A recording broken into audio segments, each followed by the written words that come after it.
"Cindy, you're paying this right." My mother said it with a smile, like she was asking me to pass the salt instead of cover a $5,000 dinner I hadn't ordered. I stood at the end of a private dining table in my work coat, staring at 18 relatives I hadn't seen in 4 years. Filet mignon plates sat half empty in front of them. King crab shells were piled in silver bowls, lobster tails, truffle sides, cocktails, and a $500 bottle of champagne crowded the white tablecloth. My father didn't even stand up. "You made it," he said, checking his watch. "Good, we already ordered, we knew you wouldn't mind." A leather bill folder sat near my empty plate. I opened it just enough to see the total. $5,217.46. Before tip. My cousin leaned toward his wife and whispered, "Must be nice being the rich one now." That was when I called the server over and whispered 2 sentences. His eyes widened. Then he smiled. 20 minutes later, the manager came back with another man behind him, and my mother's smile disappeared. 4 days earlier, I had almost believed her. Her message came through while I was sitting in my car after work. "Your father and I are ready to talk. No drama, just us. Dinner Friday." After 4 years of no contact, those words hit harder than I wanted to admit. I was Cindy Morales, 29 years old, a financial compliance analyst who could question suspicious transactions all day without blinking, but one text from my mother still made my hands go cold.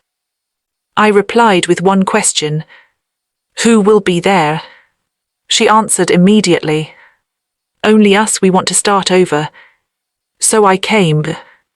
And now I was standing in a steakhouse private room, while every person who had ever called me selfish watched me like I had been summoned to pay a debt. My mother, Denise, patted the empty chair at the head of the table. "Sit down, sweetheart, don't make this awkward." My father, Richard, finally looked at me, but only long enough to nod toward the bill folder. "Consider it a peace offering." I looked at the untouched place setting in front of me. No water, no menu, no meal, just a bill. Then I reached for the folder, closed it, and lifted my hand toward the server. "Evan," I said softly when he stepped closer. I whispered exactly 2 sentences.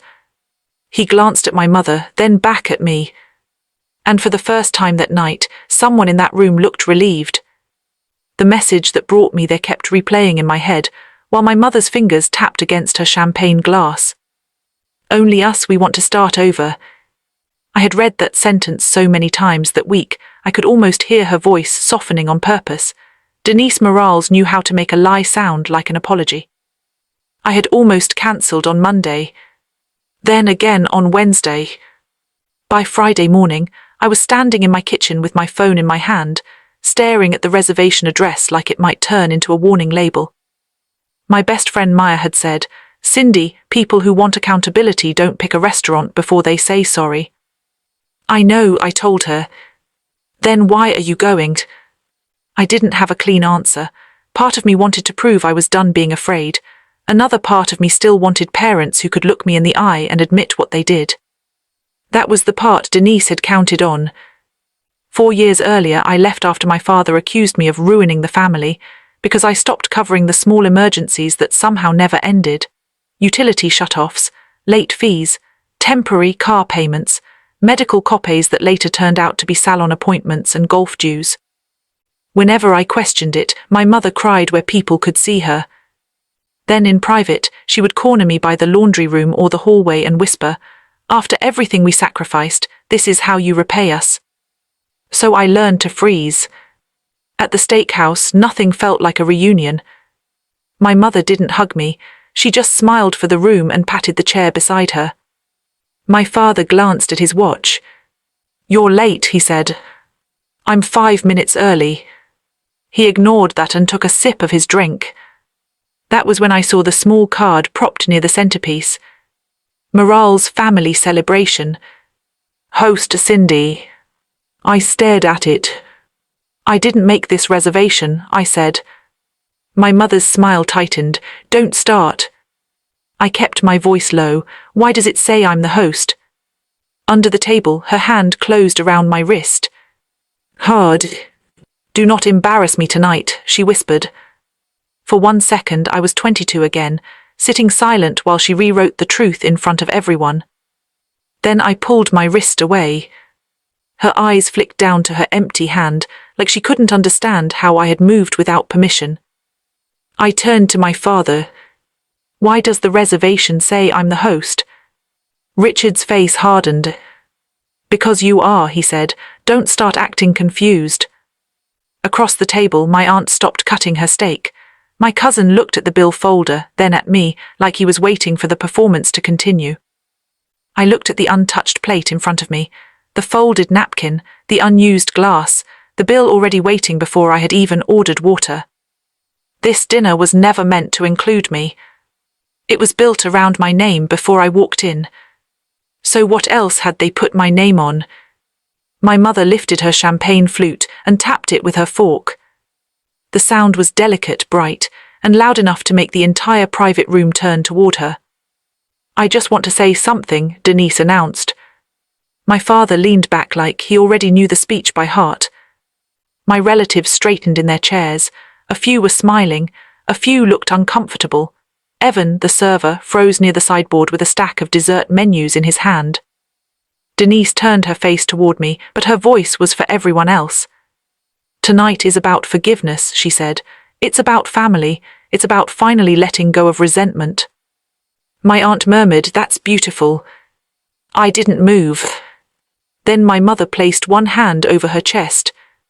"And since Cindy has been so blessed financially, I think we should all thank her for treating the family tonight." The room shifted. A few relatives clapped because they didn't know what else to do. Someone laughed. My cousin raised his glass and said, "To Cindy finally remembering where she came from." My cheeks burned, but I didn't give them the reaction they wanted. Instead, I looked at Evan. "Can I see the itemized bill, please?" My mother's head snapped toward him. "She doesn't need that," Denise said quickly. "Just bring the card machine." Evan hesitated. I held his gaze. "The itemized bill," I repeated. He walked over and set the receipt in front of me. My mother's fingers tightened around her glass. I scanned the charges: filet mignon, king crab, lobster tails, 4 bottles of wine, champagne, private room fee, automatic gratuity. Then I saw a line near the top. Reservation deposit paid 2 weeks ago. Named C. Morales. Card ending in numbers I didn't recognize. I looked up. I didn't authorize a deposit. The clapping died completely. My aunt lowered her fork. "Denise, what does she mean?" My mother laughed too fast. "Oh, Cindy forgets things when she wants attention." My father's voice dropped. "Pay the bill, Cindy. Don't make this ugly." But it was already ugly. Because now I understood one thing clearly. They hadn't just expected me to pay after I arrived. They had told the restaurant I was responsible before I ever said yes.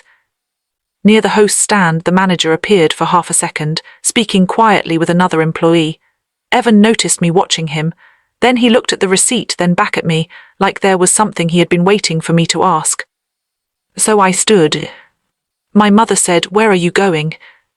I walked to Evan and lowered my voice. "I only want to pay for what I personally ordered," I said.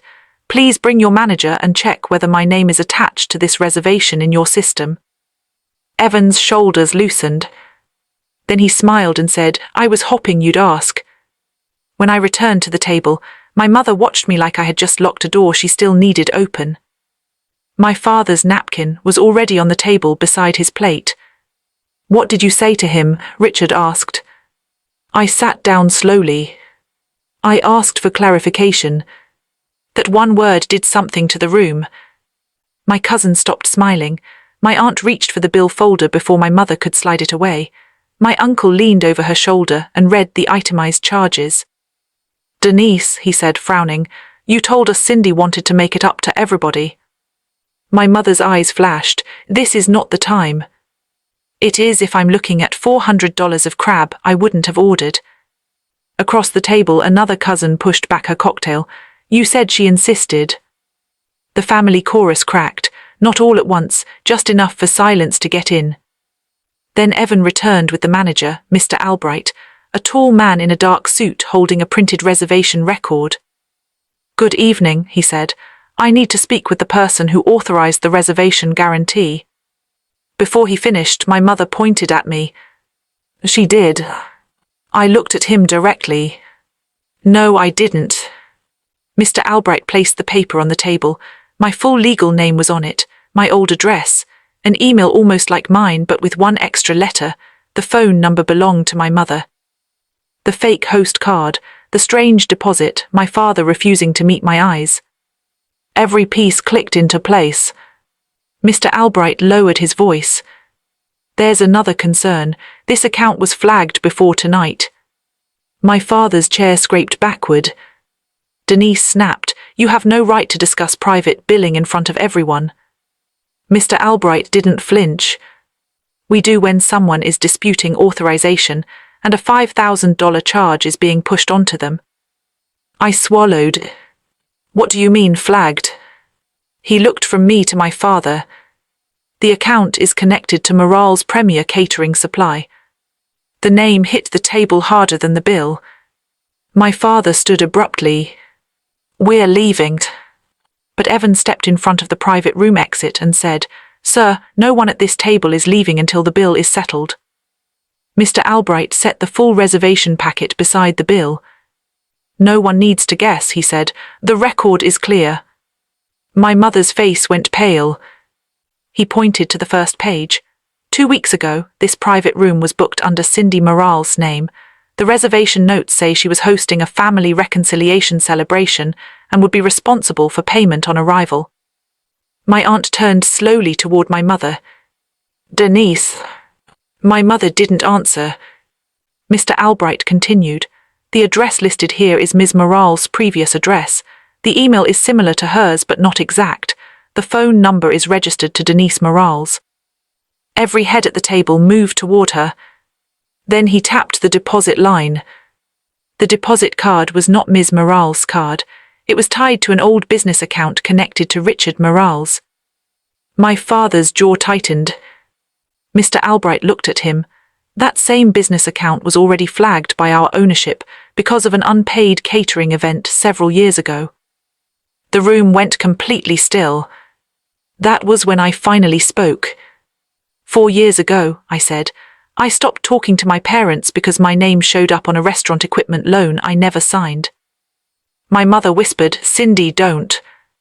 But the words were already out. I found out when collections called me at work. They had my social security number, my old address, my employment information, and a signature that wasn't mine. It took months, an attorney, and a fraud affidavit to prove I didn't authorize it. My cousin lowered his glass without drinking. My father snapped, "That was a misunderstanding." I looked at him. "No, a misunderstanding is forgetting a birthday. Using your daughter's identity for your failed business is not a misunderstanding." Mr. Albright nodded once. The owner remembered the name because Ms. Morale's information appeared in the disputed paperwork from that account. When this reservation came in under her name, it was flagged. My mother suddenly pressed a hand to her mouth and started crying. "I can't believe you're humiliating me like this," she said. For once, no one moved to comfort her. My aunt's voice was sharp. "You told us Cindy offered to pay." Denise stared at the table. "You told us she wanted to make things right," my uncle added. My father slapped his palm down beside his plate. "Family business should stay private." A cousin pushed his chair back. "Not when you make us part of it." Mr. Albright took the leather folder, removed the first bill and printed a corrected one. "Ms. Morale's ordered nothing," he said. "Her total is 0. He placed a receipt in front of me. $0. Then he placed the corrected bill in front of my parents. Denise and Richard Morales are now listed as the responsible parties. My father pulled out the business card first. It declined. He tried again, declined. My mother dug through her purse with shaking hands and handed over 3 cards. The first declined. The second declined. The third covered part of the total, leaving the rest to be split among the people who had actually eaten. That was when the real fallout started. My aunt refused to look at my mother. My uncle muttered that he had been lied to. One cousin said, "You let us toast her while you were setting her up." My mother kept crying, but her tears no longer controlled the room. After that night, the restaurant filed a formal report over the disputed reservation and the prior unpaid account. I sent copies of everything to the attorney who had handled the old identity fraud claim. Richard's business accounts went under review again.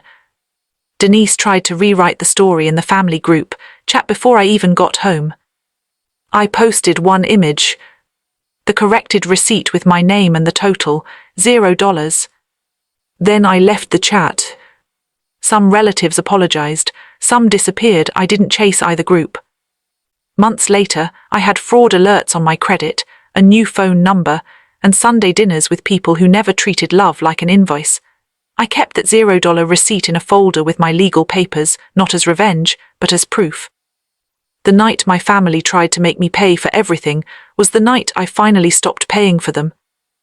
I came to that dinner expecting an apology, but I left with something better, the truth witnessed by everyone.